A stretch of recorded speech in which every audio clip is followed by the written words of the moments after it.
Hello అండి. అందరికీ నమస్తే. Welcome back to my channel. మీతో మీ శరణ్య. అందరూ బాగున్నారా అండి? నేను కూడా చాలా బాగున్నాను. మీరు కూడా చాలా చాలా బాగుండాలని మనస్ఫూర్తిగా కోరుకుంటూ ఇవాల్టి వ్లాగ్ అయితే స్టార్ట్ చేసేద్దామండి.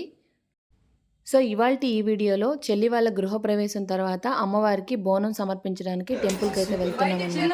ఆ వీడియో అయితే ఇవాళ షేర్ చేస్తున్నానండి.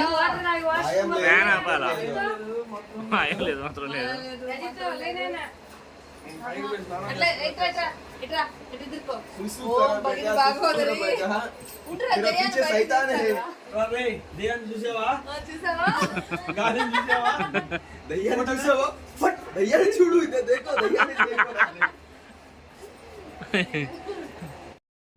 అలా ఇంకా మార్నింగ్ ఇంట్లో పూజ అంతా కంప్లీట్ అవ్వగానే అందరం కూడా టెంపుల్‌కి స్టార్ట్ అయిపోయామండి. సో, ఎవరి కార్‌లో వాళ్ళైతే బయలుదేరేసామనమాట. ఈ హైదరాబాద్‌లో మాకు ఎక్కడ రూట్ తెలీదు కాబట్టి మా ముందు కార్‌ని ఫాలో అయిపోతూ వెళ్ళిపోవడమే మా డ్యూటీ. సో, ఆ కార్ ఎక్కడ మిస్ అయితదోనని చెప్పేసి చూపు మొత్తం మేము రోడ్ పైనే పెట్టేసేసి అటెళ్ళిపోద్దా, ఇటెళ్ళిపోద్దా, మాటల్లో పడిపోతే మళ్ళీ దారి మర్చిపోతామని చెప్పేసి అంతా ఒళ్ళు దగ్గర పెట్టుకొని ఆ కార్‌ని ఫాలో అయ్యాము. హైదరాబాద్‌లో ట్రాఫిక్ గురించి చెప్పాల్సిన పని లేదు కదండీ. సో, ఇంకా మార్నింగే బయలుదేరాం కాబట్టి రోడ్డంతా కొంచెం ఖాళీగా ఉండడం వల్ల మేము తొందరగా అయితే టెంపుల్‌కి రీచ్ అయిపోయాము. సో, ఇక్కడ కల్చర్ ఏంటంటే ఏదైనా సరే ఇంట్లో ఒక మంచి శుభకార్యం లాంటివి చేసుకున్నప్పుడు అమ్మవారికి బోనం సమర్పించి మొక్కు తీర్చుకుంటారంట.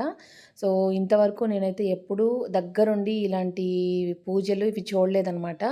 బోనం తీసుకెళ్లడము ఇలాంటివి చూడలేదు. సో, ఫస్ట్ టైం అయితే దగ్గరుండి చెల్లి వాళ్ళతో పాటు ఈ పూజలో ఉన్నందుకు చాలా హ్యాపీగా అనిపించింది. సో, అలాగే మంచి ఇలాగ ఏదైనా సరే మంచి విషయం జరిగినప్పుడు బాగా సెలబ్రేట్ చేసుకుంటారంట తెలంగాణ వాళ్ళు. సో, ఇంకా వీళ్ళు చాలా ఇయర్స్ నుంచి అంటే పుట్టినప్పటి నుంచి ఇక్కడే ఉన్నారు కాబట్టి మా అత్త వాళ్ళు ఇంకా వాళ్ళకి బాగా అలవాటైపోయింది కల్చరు. మా అత్త వాళ్ళు చాలా ఇయర్స్ నుంచి హైదరాబాద్‌లోనే సెటిల్ అయిపోయారండి. అత్త అంటే మాకు మేనత్త అనమాట. మా నాన్న చెల్లెలు.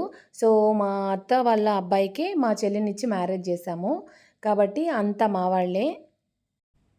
సో, బోనం సమర్పించేటప్పుడు ఇట్లాగా ఒక పెద్ద ఫంక్షన్ హాల్ తీసుకొని, మనం అక్కడ అమ్మవారికి పూజ అంతా అయిపోయిన తర్వాత అందరికీ దావత్ ఇస్తారనమాట. సో, దానికోసం ఇక్కడ అంతా ఆఫ్టర్‌నూన్ లంచ్ కోసం అన్నీ ప్రిపరేషన్ చేస్తున్నారు. ఒక పక్క బోనం కోసం అన్నీ రెడీ చేస్తున్నారండి. బోనం మనం ఫస్టు ఈ విధంగా అన్నీ కూడాను రెడీ చేసుకోవాలంట. ఈ విధంగా మట్టి కుండలకి పసుపు, కుంకుమ అన్నీ రాసి దాని లోపల మనం తయారు చేసుకున్న ప్రసాదాలు అంటే నైవేద్యాలు వేసుకొని బోనం తలపైన పెట్టుకొని అమ్మవారి దగ్గరికి తీసుకెళ్ళాలంటండి.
సో పూజ కంప్లీట్ అయిపోయింది. టెంపుల్ నుంచి బయటకొచ్చేసాము. ఇక్కడైతే ఇంకా ఆఫ్టర్‌నూను లంచ్ కోసం ప్రిపరేషన్స్ అయితే చేస్తున్నారు. దావత్ అంటే ఇంకా మామూలుగా ఉండదు కదా!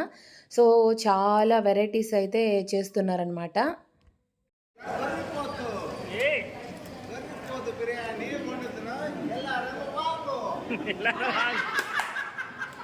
Claro, mango.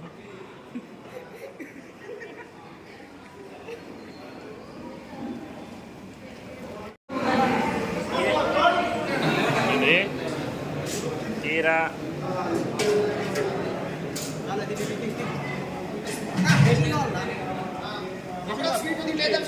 Ini fish ಇದೆ.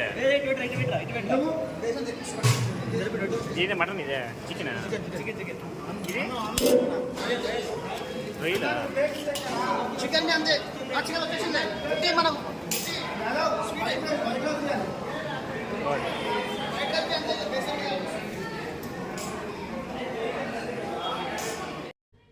చూసారు కదండీ! చాలా వెరైటీ డిషెస్ అయితే ప్రిపేర్ చేశారనమాట. సో, అన్ని వెరైటీస్ టేస్ట్ చేస్తేనే మనకు కడుపు నిండిపోద్ది. సో, నేనైతే అక్కడ నించొని ఆ రొయ్యల ఫ్రై అయితే టేస్ట్ చేసేసాను నిజంగానే. చాలా చాలా టేస్టీగా చేశారు. అన్ని కర్రీసు చాలా టేస్టీగా ఉన్నాయండి. నాన్ వెజ్‌లోని చాలా వెరైటీస్ ప్రిపేర్ చేశారనమాట. సో, అన్నీ అలా టేస్ట్ చేసేస్తే పొట్ట ఫుల్ అయిపోయింది. సో, అలా బల్కంపేట ఎల్లమ్మ తల్లి టెంపుల్‌లో మా బోనం సమర్పించి ఆఫ్టర్‌నూను దావత్ కూడా ఫుల్‌గా ఎంజాయ్ చేశామండి. సో, ఇట్లా ఎవరో ఒకరు ఇలాగ బోనం సమర్పించడానికి టెంపుల్‌లో భక్తులైతే ఎప్పుడూ రద్దీగానే ఉంటున్నారనమాట. అలా మా దావత్ అంతా కంప్లీట్ అయిపోయి ఇంటికి రిటర్న్ అయ్యేటప్పుడు ఇట్లాగా ట్రాన్స్‌జెండర్స్ చేత డాన్స్ చేయిస్తూ బోనం తీసుకెళ్తున్నారు. ఏంటా అని చూస్తే బోనం సమర్పించేటప్పుడు ఇలాగా వాళ్ళ చేత డాన్స్ చేయిస్తారంట. వాళ్ళు ట్రాన్స్‌జెండర్స్ అంటే అసలు ఎవ్వరు నమ్మరండి. అంత బాగా రెడీ అయ్యి ఉన్నారు. అమ్మాయిలకి ఏమాత్రం తీసిపోరు. అసలు ఎంత బాగా మేకప్ చేసుకున్నారంటే నేనైతే వాళ్ళని అసలు అలానే చూస్తూ ఉండిపోయాను. ఆ బోనం తీసుకొని వెళ్తున్న అమ్మాయి అయితే అసలు నిజంగా అమ్మవారిలాగే అనిపించింది నాకైతే. అసలు డాన్స్ కూడా అసలు పూనకం వచ్చినట్టు వేసింది. సో, అలా విండోలో నుంచి ఫస్ట్ ఫ్లోర్‌లో నుంచి చూసినప్పుడు అస్సలు ఇంకా చూపు తిప్పుకోలేక ఇంకా కిందకి వెళ్ళిపోయి వాళ్ళని అలాగే చూస్తుండిపోవాలనిపించింది నాకైతే.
బోనం సమర్పించాము అంటే టీవీలలో చూడడమే గానీ ఎప్పుడు దగ్గర నుంచి ఇట్లా చూడలేదు. ఫస్ట్ టైం అయితే ఇలాగా దగ్గర నుంచి చూడడము ఇవంతా నిజంగా చాలా మంచిగా అనిపించిందండి. సో, చూసారు కదా అమ్మవారు పూన్నట్టు ఎంత బాగా డాన్స్ చేసిందో. అదనమాట ఇవాల్టి వ్లాగు. ఈ వ్లాగ్ అయితే మీకు నచ్చిందని అనుకుంటున్నానండి. ఈ వీడియో గనుక మీకు నచ్చినట్లయితే వీడియోని లైక్ చేయడం మర్చిపోవద్దు. మరో మంచి వీడియోతో మిమ్మల్ని మళ్ళీ కలుస్తాను. ఉంటానండి.